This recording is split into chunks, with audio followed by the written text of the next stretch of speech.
پیامبر بزرگوار ما با یارایش میگذشتن که یک چوپان در پالوی چراندن رمی خود ذکر خدا میکنه.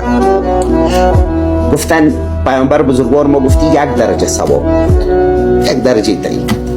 پیش رفتن که کسی پل میسازه، گفت درجه از او که بالاتر است، چونو مشغول خود است امایی برای مردم پل میسازه.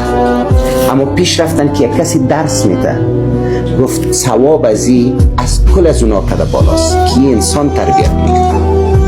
و در دین مبارک ما و شما از صدقات جاریه یکیش آموختن علم است که بعد از مرگ هم ثوابش جاری است.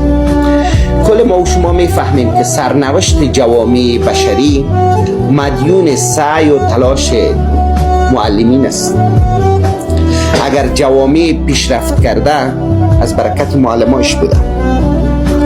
میفهمیم اگر ما انسانی را تربیت کنیم میتواند سرنوشت یک کشور و سرنوشت جهان تغییر بده.